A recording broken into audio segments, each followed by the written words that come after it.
comecei numa rádio lá na cidade de Iraí, que é a minha cidade, e eu tinha trabalhado mais ou menos uns 30 dias, aí pediram para que eu fosse cuidar catalogar e ajeitar e coisa a discoteca da emissora. Como era... Discoteca, você achou o que aqui? Como era... Já sabia o que era uma sim, discoteca? Não, eu achava que era um negócio de dançar. Você já me botar pra dançar aqui. Era o auge das discotecas. O CD, ele foi um divisor de águas na qualidade de áudio, de som ou não? Ele foi um divisor de águas na praticidade, né? Entendi. E outra coisa, ele foi um facilitador da pirataria. Veja só, a internet veio para São Miguel do Oeste em 1996. Nossa. Eu sei até quais as pessoas que estavam juntas, parece que eram 3 ou 4, até chegar o sinal de uma internet de escada com uma velocidade que eu acho que era 0.2 kbps, alguma coisa assim. Isso foi em 96. E daí eu disse assim: Pedro, eu ontem num baile de debutantes lá e tal, e hoje nós estamos aqui, tipo assim, onde é que eu tô hoje? Aí ele disse: olha, Luiz, cada dia é uma história.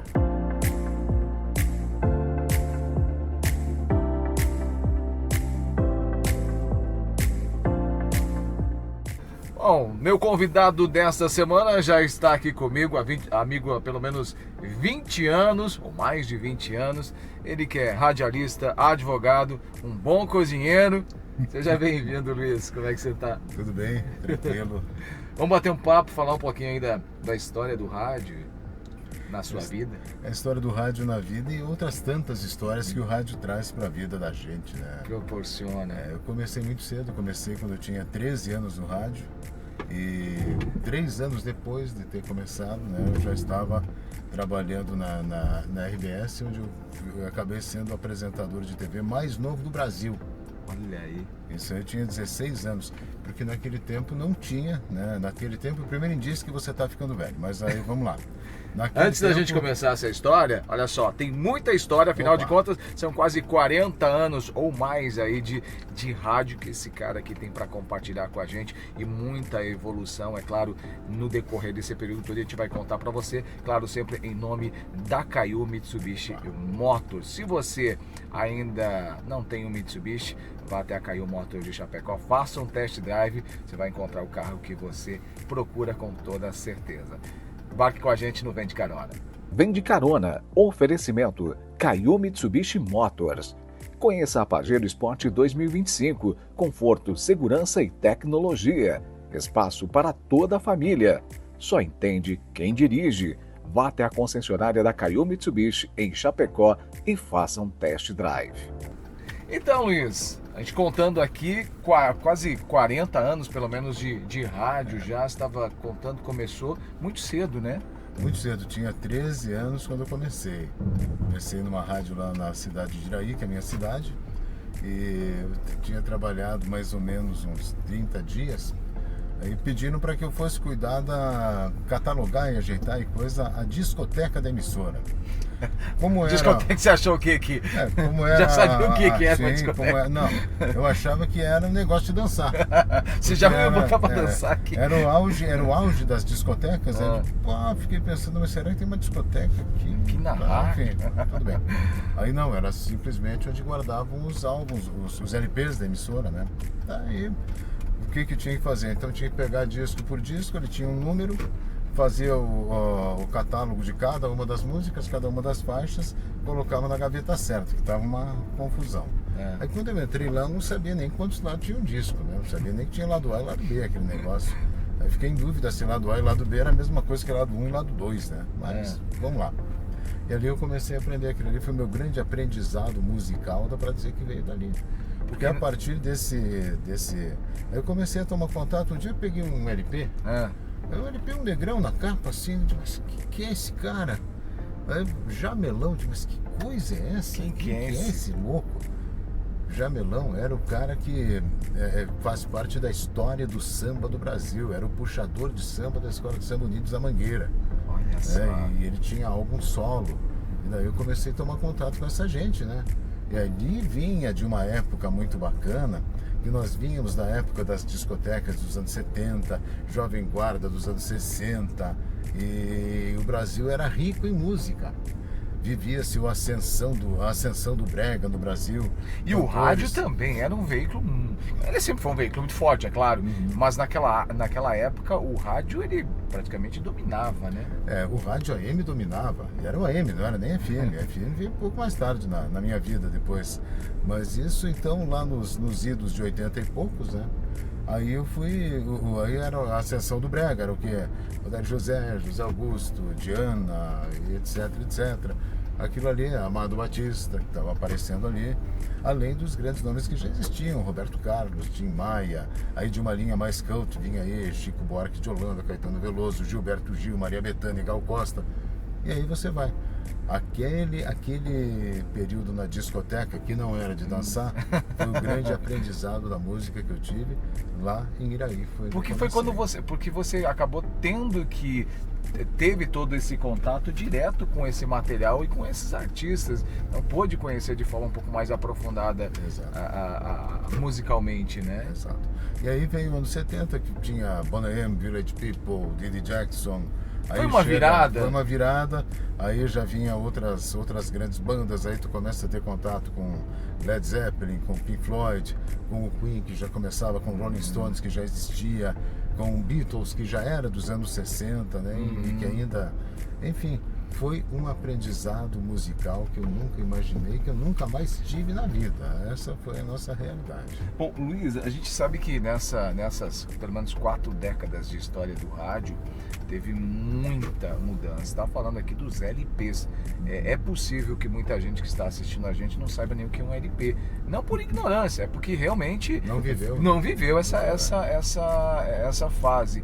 E aí, depois do LP veio...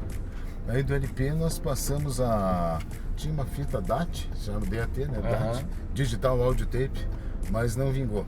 Aí do DAT ele passou pro... já veio o CD, né? Já entrou o CD. E para nós no rádio entrou o MD, o mini disc.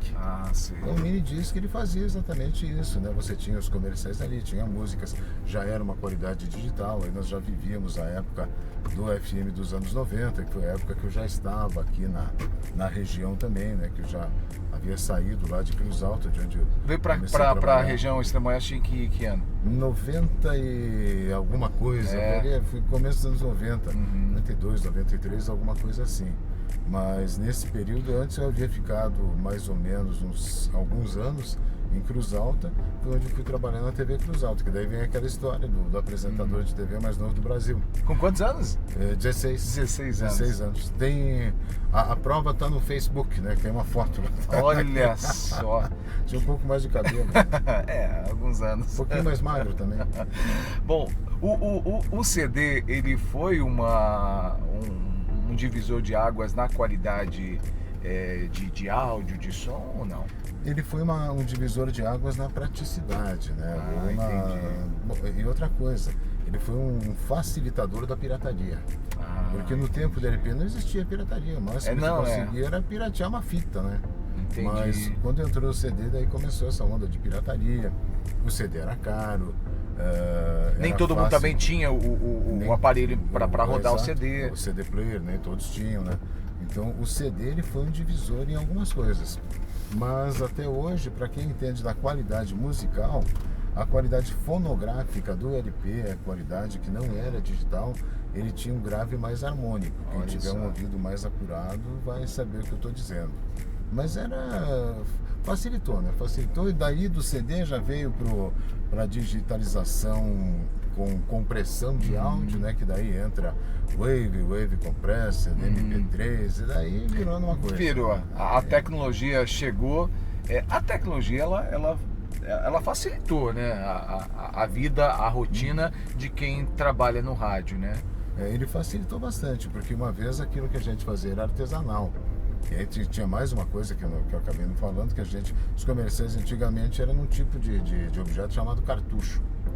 Então o cartucho ele era com fita, parecia uma caixinha, enfim, tu rodava aquilo ali. Então tu colocava um comercial por vez. Aí ficava uma tarde toda, por exemplo, coloca o cartucho, tira o cartucho, espera ele parar, tira fora, coloca outro, dispara, pá, tira, aí pega, bota o disco, pá, põe o disco no ponto, pá, termina o comercial, aí larga uma vinheta também no cartucho, aí dispara o LP e fala um pouquinho. Cara, aquilo era pra maluco. O sonoplasta saía suado no estúdio no final do dia. A gente saía às 11 no fim do dia. Mas antigamente, hoje, geralmente, é claro que muitas empresas, muitas rádios ainda tem quem cuida da parte, né, como sonoplasta, como chamava na época, né?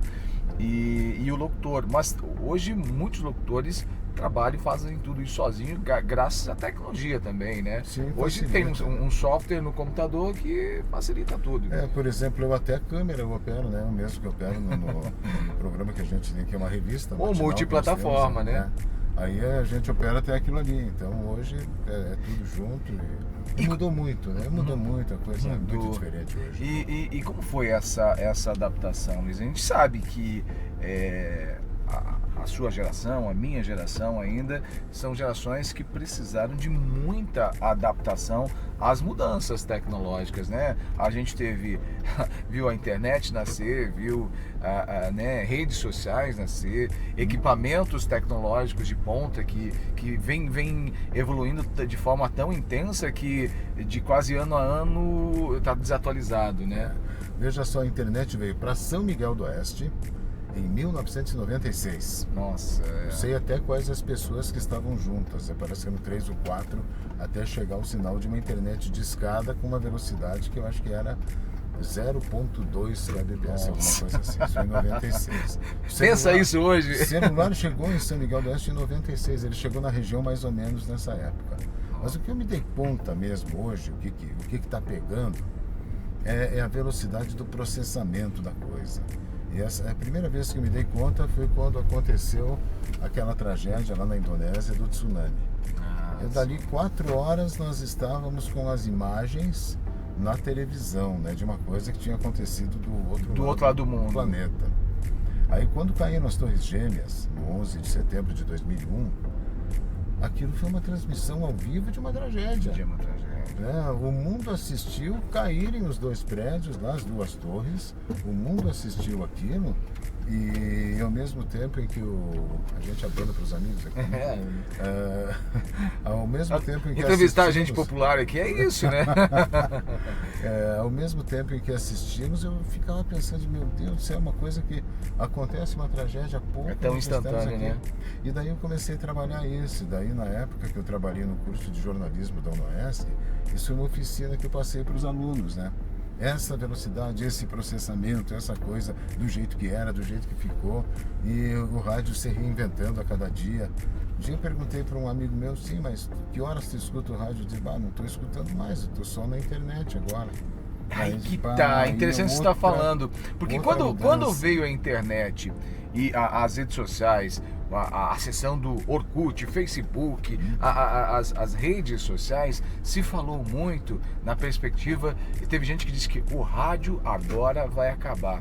Na verdade, o rádio é aquilo que você acabou de dizer, ele se reinventou e hoje ele está em multiplataformas. Hoje as pessoas podem até não ouvir o rádio lá no aparelho do rádio, né?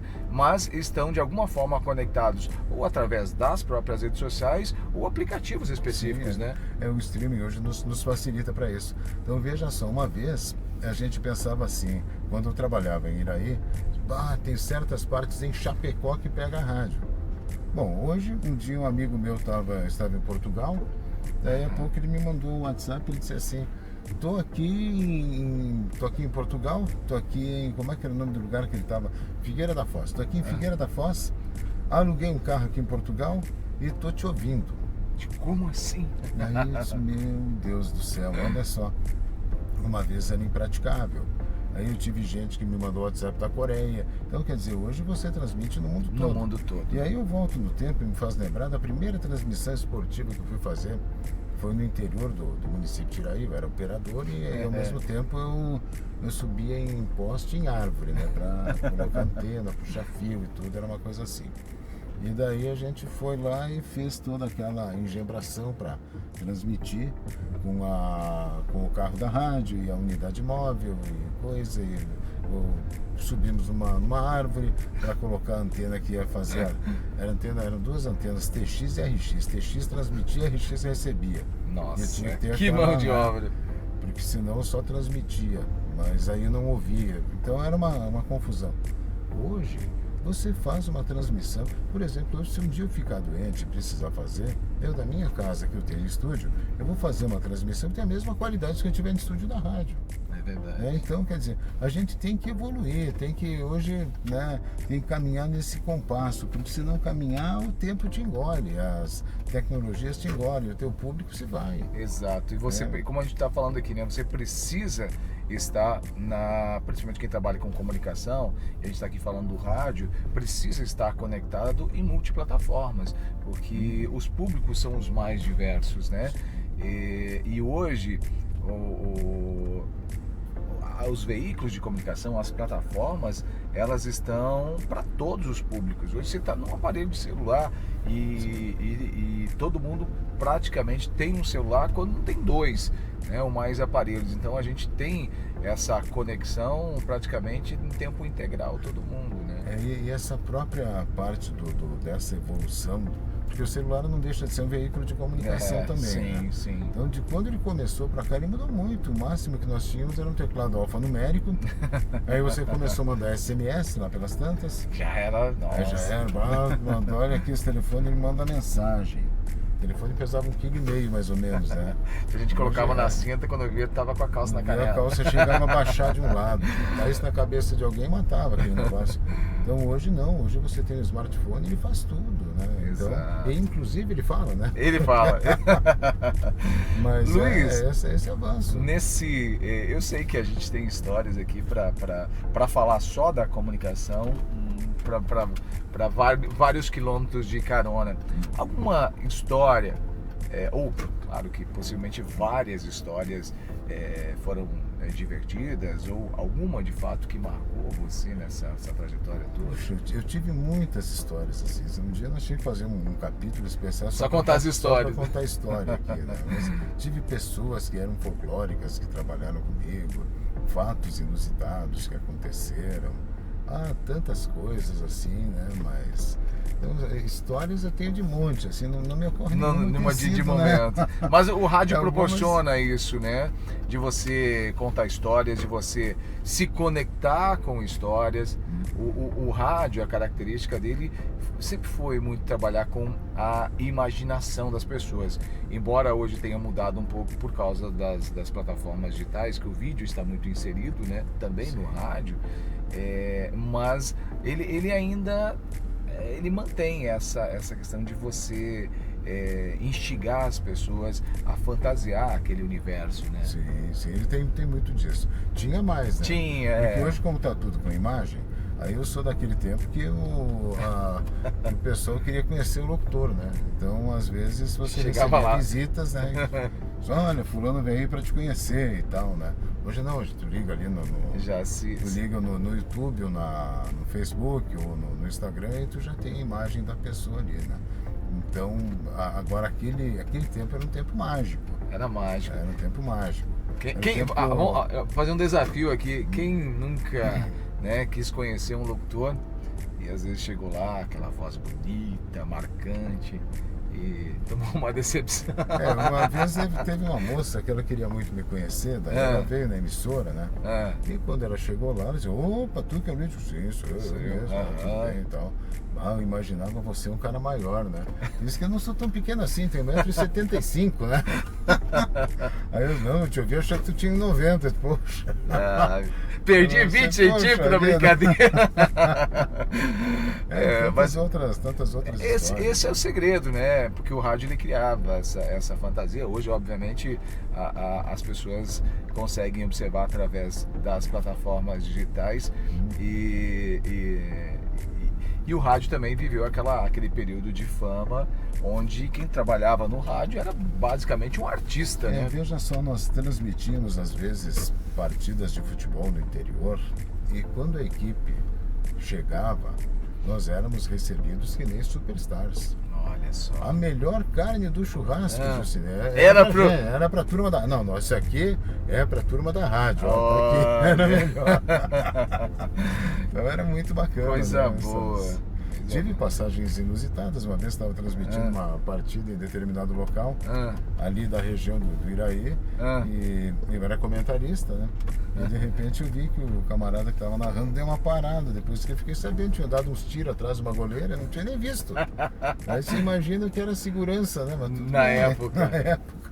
Que então, legal. São fatos assim muito inusitados que a gente passou no rádio, outras histórias, mas que bacana. Era bacana. Uma vez, vou contar uma história pra gente arrematar aqui. Conta. Né? Uma vez eu tive um baile de debutantes que eu fui apresentar lá em Iraí, né? As histórias elas vão vindo, né? Aí eu apresentei aquele troço aí, né? Glamouroso, bacana. Sim. Né? Cheguei a dar até uma engrossada na voz, eu fazia aquele vozeirão, né? Eu sei. E daí no outro dia nós tínhamos ido transmitir uma partida de futebol. E daí a gente estava armando aquele equipamento e coisa meio que no meio do mato ali para pegar uma sombra e tudo. Aí eu falei pro Pedro Viana, que ele foi meu primeiro diretor, é saudoso Pedrinho, morou em Chapecó nos últimos anos da sua vida. E daí eu disse assim, Pedro, eu ontem num baile de debutantes lá e tal, e hoje nós estamos aqui, tipo assim, onde é que eu tô hoje? Aí ele disse, olha Luiz, cada dia é uma história. E é verdade. E é verdade. Cada dia pra gente é uma história. Cada dia vai compondo uma página da nossa vida. Que legal. Luiz, eu quero te agradecer imensamente por compartilhar um pouquinho dessa sua história com o rádio. A gente já tem, como eu falei no início, uma amizade há bastante tempo, tem um carinho muito grande. Eu sei que isso é recíproco também. E a história do rádio, muito mais do que isso que a gente convive no dia a dia. Mas é importante porque, embora seja um bate-papo muito mais de amigo aqui, mas que muita gente que te conhece, que acompanha o teu trabalho no decorrer de todo esse tempo e também muitas vezes não sabe como foi a realidade e essa transição do rádio, tudo isso que aconteceu. Então, obrigado por compartilhar aí com a gente, com todo mundo. Eu que agradeço, como diziam os antigos locutores, obrigado pela deferência. Né? Obrigado, sucesso e que possam ter aí muitos anos também de trajetória. No rádio já são 40. 40. Né? O que vem mais pela frente aí. Né? Acho que ainda dá para queimar mais algum cartucho ainda. Obrigado, meu irmão. Obrigado, irmão. Obrigado. Gente, essa foi a história do rádio aqui com o Luiz Cláudio Carpes. A gente nem falou que ele é cozinheiro, nem falamos da outra profissão que é advogado. Não deu tempo. A gente teria que fazer uma viagem muito longa aqui para poder contar. Quem sabe a gente faz episódios daqui a pouco. Obrigado. E lembrando que se você gostou dessas histórias, se você gosta do Vem de Carona, se você quer sugerir algum assunto, vai no nosso direct lá, manda mensagem. Se você não segue a gente nas redes sociais, segue lá. Se você não se inscreveu no nosso canal do YouTube, se inscreve, aciona o sininho para receber as notificações toda semana. Um entrevistado diferente para contar histórias e se conectar com você. E claro, também muita informação, sempre em nome da Caio Mitsubishi Motors de Chapecó. Tecnologia de verdade não se explica, você sente. É como um impulso interior. No mundo animal é pela sobrevivência. No off-road é o que acelera seu coração. No agro é o que faz seu trabalho render mais. No dia a dia é o que te acompanha. Em cada curva, em toda estrada, em qualquer terreno. Uma tecnologia que, sem você perceber, cuida de você enquanto dirige. E quando acontece, pode chamar isso de instinto. Essa é a natureza de um verdadeiro 4x4. Essa é a natureza de um Mitsubishi. 4x4 é Mitsubishi.